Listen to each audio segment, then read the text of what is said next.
Good morning dear students. आज हम लोग पढ़ेंगे माइटोकॉन्ड्रिया के बारे में, जिसे powerhouse of the cell भी कहा जाता है। तो सबसे पहले हम लोग माइटोकॉन्ड्रिया की हिस्ट्री के बारे में जानेंगे। तो माइटोकॉन्ड्रिया की सबसे पहले जो डिस्कवरी की थी वो कॉलिकर ने की थी। इंसेक्ट्स के अंदर, कीड़ों के अंदर सबसे पहले कॉलिकर ने माइटोकॉन्ड्रिया को देखा था। इसके आगे चल के रिचर्ड अल्टमैन ने इसी को बायोब्लास्ट नाम दिया और बायोब्लास्ट को आगे चल के कार्ल बेंडा ने माइटोकॉन्ड्रिया कहा। तो माइटोकॉन्ड्रिया जो नेम सबसे पहले दिया था वो आपको बेंडा ने दिया था। यह माइटोकॉन्ड्रिया जो बना होता है यह डीएनए, लिपिड और प्रोटीन का बना होता है। डीएनए, लिपिड और प्रोटीन का बना होता है। इसे सेल्फ रिप्लिकेटिंग ऑर्गेनली भी कहते हैं। माइटोकॉन्ड्रिया को सेल्फ रिप्लिकेटिंग ऑर्गेनली इसलिए कहा जाता है क्योंकि ये कोई भी काम बिना न्यूक्लियस से परमिशन लिए भी कर सकता है। जो हमारी बॉडी में सेलुलर रेस्पिरेशन होता है, जो कोशिकीय श्वसन होता है, वो माइटोकॉन्ड्रिया के अंदर ही होता है, जिससे हमारी बॉडी में एनर्जी बनती है।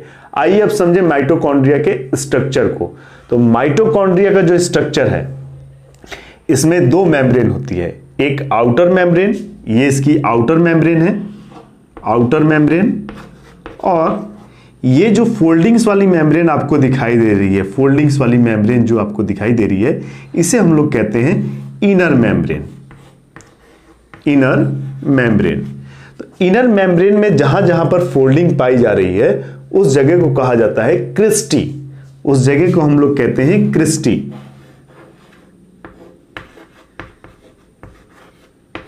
यहीं पर ऑक्सीजोम पाए जाते हैं, यहीं पर ऑक्सीजोम पाए जाते हैं और इसी ऑक्सीजोम से एनर्जी हमारी बॉडी में बनती है। माइटोकॉन्ड्रिया की इनर मेम्ब्रेन के अंदर पाए जाने वाले फ्लूइड को हम लोग मैट्रिक्स कहते हैं। माइटोकॉन्ड्रिया के अंदर पाए जाने वाले फ्लूइड को हम लोग मैट्रिक्स कहते हैं। माइटोकॉन्ड्रिया के अंदर राइबोसोम और डीएनए होता है। राइबोसोम की जिसे डिस्कवरी की थी वो पैलेडे ने की थी और डीएनए की फ्रेडरिच मिस्चर ने इसकी डिस्कवरी की थी। ठीक है, तो इसको एक बार हम लोग रिकॉल कर लेते हैं। तो माइटोकॉन्ड्रिया की सबसे पहले जो डिस्कवरी की थी वो कॉलिकर ने इंसेक्ट सेल्स के अंदर की थी। माइटोकॉन्ड्रिया को बायोब्लास्ट नाम रिचर्ड अल्टमैन ने दिया था और माइटोकॉन्ड्रिया को माइटोकॉन्ड्रिया नाम सबसे पहले बेंडा ने दिया था। माइटोकॉन्ड्रिया डीएनए, लिपिड और प्रोटीन, माइटोकॉन्ड्रिया डीएनए, लिपिड और प्रोटीन का बना होता है। माइटोकॉन्ड्रिया को सेल्फ रिप्लिकेटिंग ऑर्गेनली भी कहते हैं क्योंकि ये बिना न्यूक्लियस से परमिशन लिए हुए भी काम कर सकता है। सेलुलर रेस्पिरेशन जो होता है, कोशिकीय श्वसन, वो माइटोकॉन्ड्रिया के अंदर ही होता है। ठीक है, इसी के चलते माइटोकॉन्ड्रिया को powerhouse of the cell भी कहा जाता है। एक ग्लूकोज का मॉलिक्यूल जब टूटता है तो उससे 36 एटीपी एनर्जी बनती है, जिसमें से 34 एटीपी एनर्जी माइटोकॉन्ड्रिया के अंदर ही बनती है। ठीक है, आइए अब हम लोग प्लास्टिड के बारे में अध्ययन करेंगे। प्लास्टिड पौधों को विभिन्न प्रकार का रंग प्रदान करता है। प्लास्टिड मुख्यतः 3 प्रकार का होता है। जो प्लास्टिड पौधों को हरा रंग प्रदान करता है उसे हम लोग क्लोरोप्लास्ट कहते हैं। यह पौधों की मुख्यतः पत्तियों में पाया जाता है। क्रोमोप्लास्ट ऐसा प्लास्टिड होता है जो पौधे के कलरफुल पार्ट में पाया जाता है, जैसे फूल, फल तथा बीज।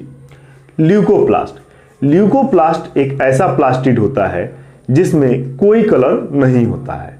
अब इसे विस्तृत रूप से हम लोग देखते हैं। क्लोरोप्लास्ट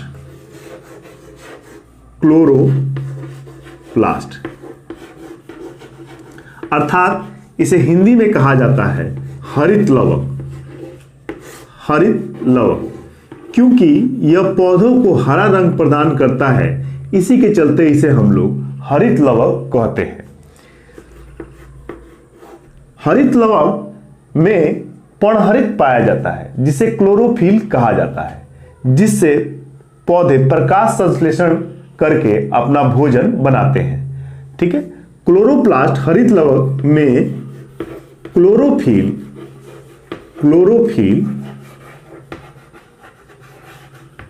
पाया जाता है और इसी की सहायता से पौधे अपना भोजन बनाते हैं। क्लोरोप्लास्ट को कोशिका का रसोई घर भी कहा जाता है। कभी कभी क्लोरोप्लास्ट के अंदर एक और पिगमेंट पाई जाती है, जैसे कैरोटीन, और इसी के कारण पत्तियों का रंग पीला हो जाता है। पत्तियों का रंग पीला होने का कारण उसमें पाया जाने वाला कैरोटीन होता है। दूसरे का हम चर्चा करें तो दूसरा जो प्लास्टिड है वो है क्रोमोप्लास्ट।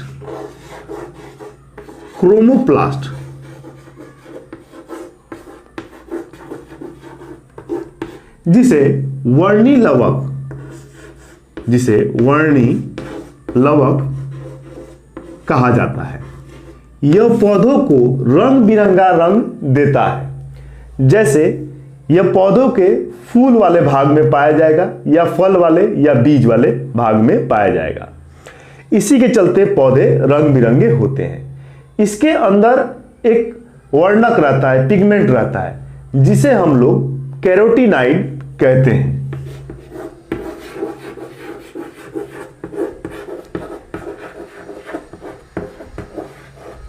आपको सिर्फ इसमें इतना याद रखना है कि क्रोमोप्लास्ट पौधे के उन भागों में पाया जाता है जो भाग कलरफुल यानी रंग बिरंगे होते हैं। ल्यूकोप्लास्ट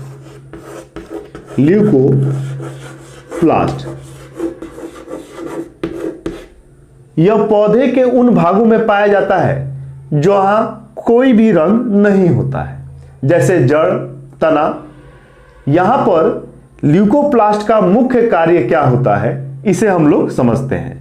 ल्यूकोप्लास्ट का मुख्य कार्य जो होता है वह भोजन को संचित करना होता है। भोजन को संचित स्टोर करना होता है। ठीक है, तो प्लास्टिड का पहला काम यह हो गया कि यह पौधों को रंग देने का काम करता है, और दूसरा काम यह हो गया कि यह भोजन को संचित भी पादप के अंदर करता है।